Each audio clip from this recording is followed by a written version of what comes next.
Cool, welcome back to the shop. Well, Tyler's already been making stellar progress today. He's turned lots of long pipes into many shorter pipes. Yes. And now, thanks to actually a clever suggestion by one Walker Hooper, we are going to figure out how to apply the same stop automation method to the tube bending side, which is obviously the most tedious part of this whole job.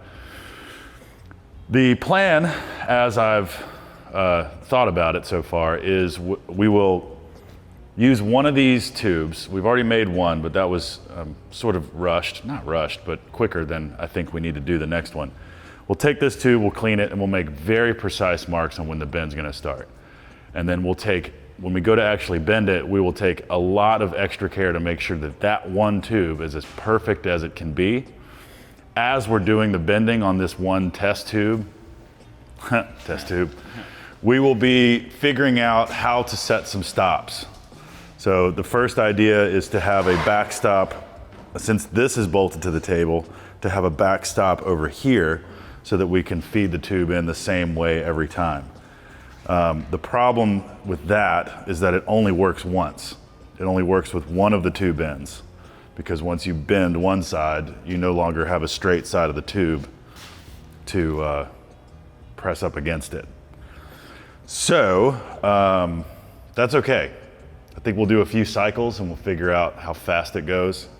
And if it's not razor fast, so be it. We just got to keep doing it. We have how many to bend? 77. 78. Well, 77. 77. Right. So, yeah, let's get into it. Also, I like how the dirt just moves further up your face each time. Yeah. It just happens. Tyler wears his work well. Apparently. Nobody can say he hasn't been working. No. In fact, even if he hasn't been working, he's doing a good job of throwing us off the scent by covering himself in dirt. Yeah. So let's do this first cycle. People have seen us bend before, but these bends are for the money. This is no more practice. This is game time. Yeah. Are we wiping each tube? Yeah, I was gonna grab some just for at least these two so the Sharpie shows up real well. All right. Did you already wipe it down? I got some acetone over here. Some good chemicals. Do a few folds on that and I'll give you some juice. That's the good stuff. This acetone jug has the letter Y stuck to the top for some reason. Well, it begs the question. Why acetone? Well, acetone is a wonderful solvent. It is, you can use it to thin paint. You can use it to degrease things. In this case, you can use it to prep for paint. I use acetone to prep for paint all the time. It just gets things off. Acetone also dissolves the rubber on these cheap gloves. Those gloves have Gross. Those gloves have seen it all. That brand of glove. Firm grip. They've been burned. Okay, here we go. Let's focus. So we've got a length of what should be 90 inches. Yep, so half of 90. Everyone is 45. Very good. I like the new door Explorer art. Yeah. And instead of doing my ghetto spin trick, I'll go ahead and mark 45 a few times. Can you say ghetto anymore? You probably shouldn't. Well, ghetto spin trick sounds sick. Yeah, okay. I need to get one of those things they have at Arc 3, the wrap. Have you used those? It's like a wide piece of plastic with measurements on it, and you can use it to draw. Usually what I would do is just like you just did, do 2 marks on like one of the other sides, and then get something that I can fold around it and just mark. Freestyle. So. Okay, now instead of using a tape measure, which is not exactly the best tool for this, I'll go ahead and steal the blade out of this combo square. A little more accurate. We need. That's why it's a combo. Well, it does. It's a level. It's a square. It's 45 straight, 90, and a ruler. 6 3/16. 6 3/16. Yeah, that's helpful. Keep it from rolling off the table. and out of the door. I lost my poor meatball. Tyler got a crash course on this thing yesterday. So Seems to have retained some knowledge. It's a little funky. And you can't hurt any of it. there we go. A hammer is usually the best thing to have nearby when you're setting this machine up. So I press it in here, press it there. Now, Where do you want actually, that stop will work. So here's what I think. Yeah, this is the operative time to figure out how to do this. So I'm happy with where. Now, here's the thing too. We were just a little off on our test piece. So now's our chance to correct for some of that. It looks as though the bend start point was a little too far out, away from center. So we want to make sure. Is that what could have caused the like 1 degree difference? Right. Okay. So if it was too far away from center, I want to make sure that that bend start line is almost eaten up by the die face there, which, I gotcha. you know, because that'll make the bend start closer to the center, which will fix that part. Not the easiest to move right now, but I mean, I think that's a fair start point. It's basically eaten by it. So the question remains, if this is the bender's idle position, we have not tensioned the die, we haven't cranked anything down, we are just loading the pipe. That's what we need help with, is loading the pipe at the right place. So in theory, as it sits is how we need to index. So what does the table look like when we do that? Do we have any of these holes that line up?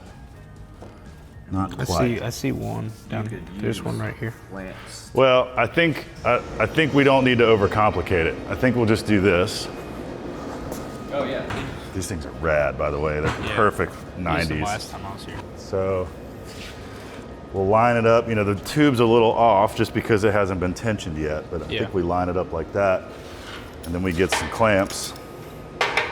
But is this gonna hit if you start bending? No, because it'll actually pull that way. Okay. As the die rotates, it's going to eat the pipe that way. Okay. So the first thing that happens should be that we notice a gap form right here. Okay. Sounds good. It's a fair question though, because you don't want to bind it all up. Yeah. Can you grab me one more of these clamps from that basket over there? Some of these holes have yet to be reamed out. There we go. Now, I'm fully prepared to ruin this pipe. We have extra. We do have extra, and that was intentional. All right.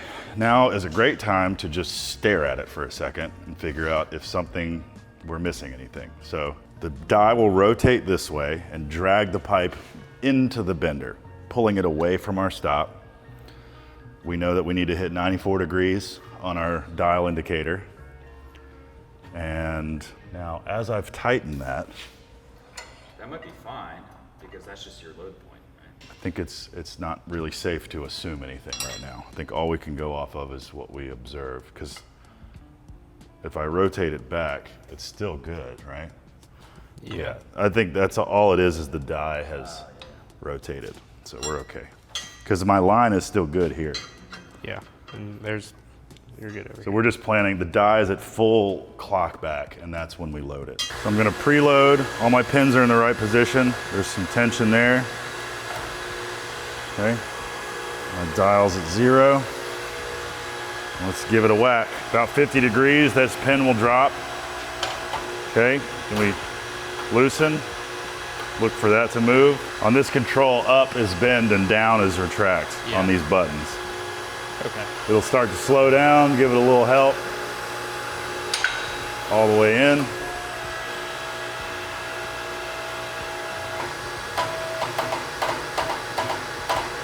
.94. That hasn't dropped yet. We'll offset that. Let the spring drag it all the way back through the follow bar. Now make sure the ram's fully retracted before we unlock the tube, because this follow wire keeps hitting on a part of the die. So we want this scissor arm to be all the way in, and then we can drag this around. Okay, so now should be able to do this. Yeah, it's just, you know, you got all of this, right? So I guess if we just plant it right in the center and rotate the die back. May not be as foolproof as I thought. And if we have to mark all these, it's not the end of the world, but it was the first one I wanted to try. I mean, once the bar is on like that, it does seem to index pretty well. That stays about 0.2 down from horizontal. Honestly, these steps will end up getting faster and faster the more we do it. Yeah. Okay? Good, good, good. Let it rip. Just watch this thing for it to drop.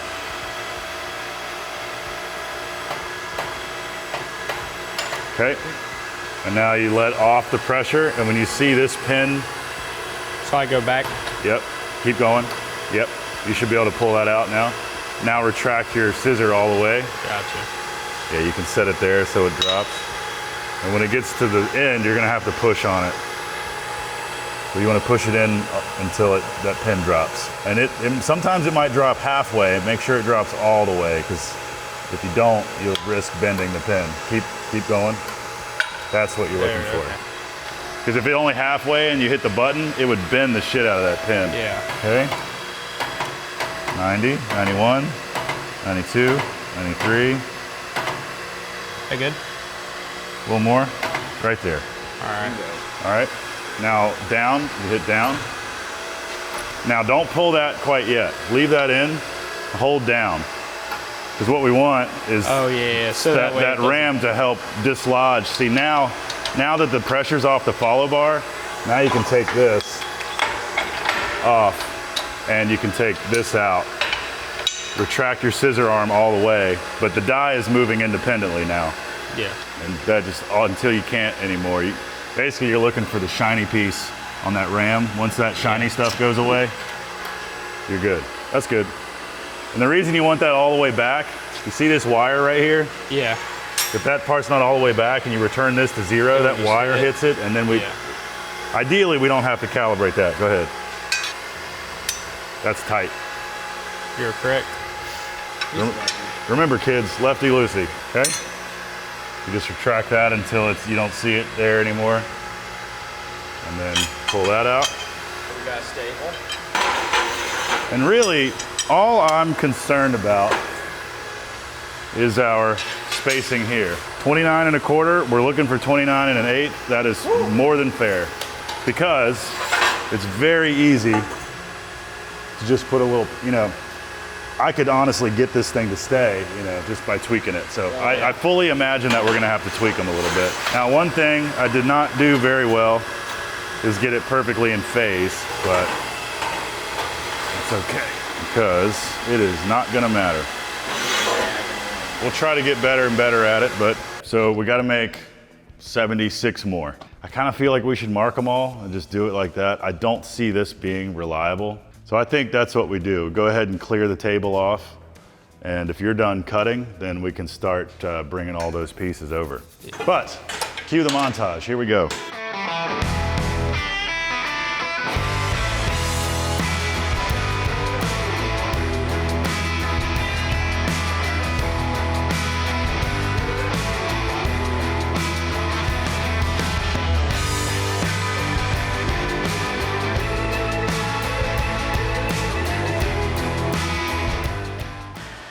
Two bits of update.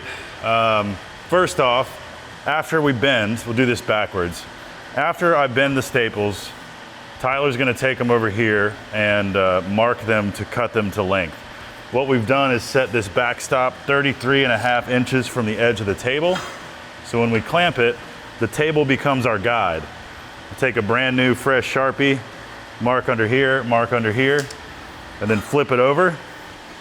And then pretty much, the way I like to do these is rest it on my leg. Just eyeball square, kind of looking straight down the blade, maybe close one eye. Easy enough. Yep, do it again. And if you're off a little bit, I'm cutting directly on the line, by the way, because if you think about it, the thickness of the Sharpie is actually adding length. Okay. So if you cut right on the line, makes it easier, and it's actually more accurate. And my theory, honestly, is if you're off a few degrees, it's really not gonna matter Gotcha. in the grand scheme of what we're building. But yeah, Awesome. so after lunch, we'll hit that. Now, I'll give you guys an update on this part. I set a timer for 30 minutes, or I just set a timer and watched it for 30 minutes. If I didn't mess this one up, I bent it on the center line instead of the bend line, I would have been able to do 7. Ooh, you were pretty close to your estimate from yesterday. So 7, if I did 7 in 30 minutes, 7 divided by 30, I can do a quarter of one every minute. And so if I times that by 78, nope, that's not right. By 60. That's right. No. Yes. That's every minute. In 31 minutes, I did 7. So divide 31 divided by 7. 4.4 minutes per piece. Okay. Now I times that by 78. 345 minutes divided by 60, 5.75 hours. If I'm cranking. I guessed a day and a half the other day.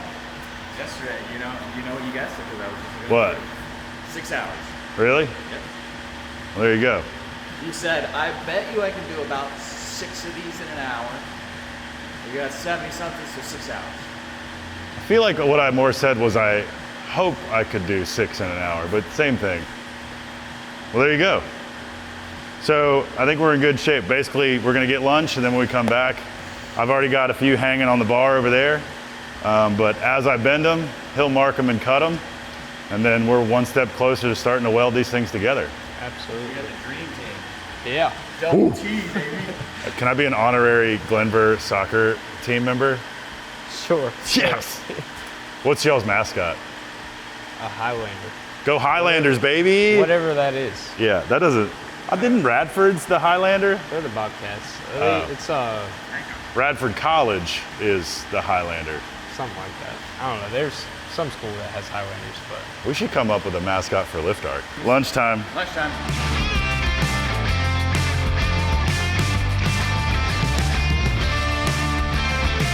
The cycle continues. Tyler and I are cruising.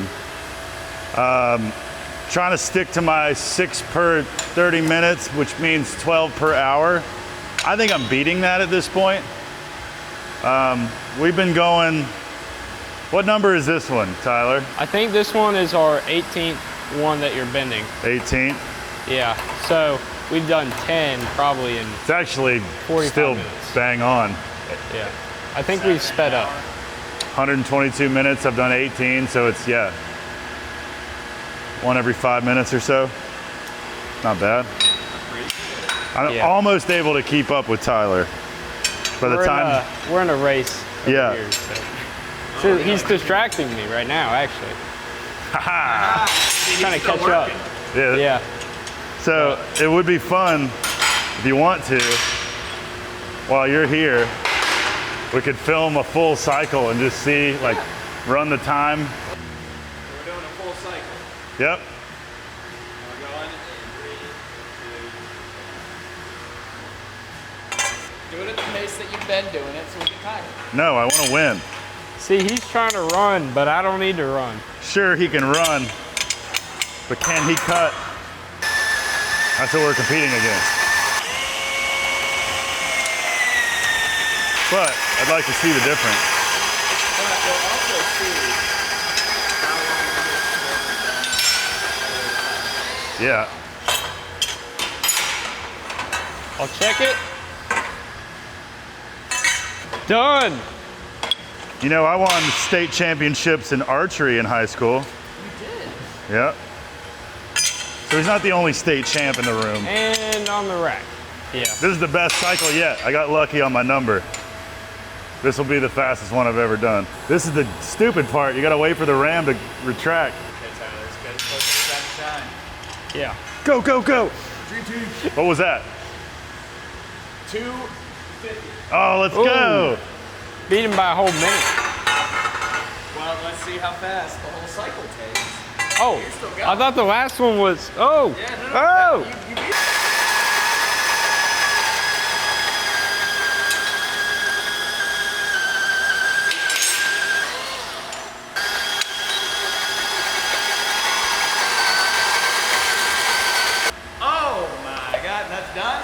I still gotta check it, but then yeah, that's somewhat kind of done.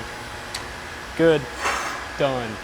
You guys did it basically in exactly 4 minutes. Wow. Dude, this is every time I finish one though, he's on it, he's just finishing his first bend. So we got into kind of a process. Yeah. And by the time I put it on the rack, he's starting the next bend, so pretty good pace. Yeah, it's great. I get little moments of rest in between. I do too. It's funny how if you didn't have that motor, you'd be doing so much more. Oh, yeah, dude. I would be exhausted. I would have pulled a muscle in my back by now. I don't think either one of y'all have seen the manual version of this. No. It sucks. I bet it does. Because I'm pretty sure you never used. Well, I used it a lot, but you were never here. Yeah. I did all that roll cage stuff at night when no one was here. It's a cool mechanism. It's just a pain in the ass.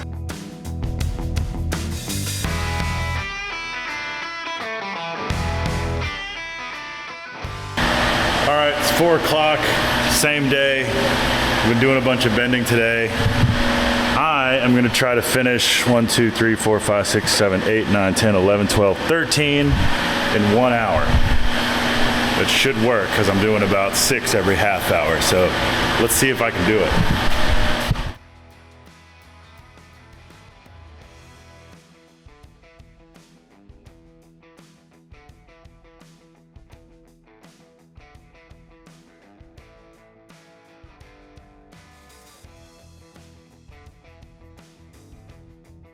All right, it's 5:45. I've had quite enough, but I emptied our table of tubes. There's no more tubes on the table.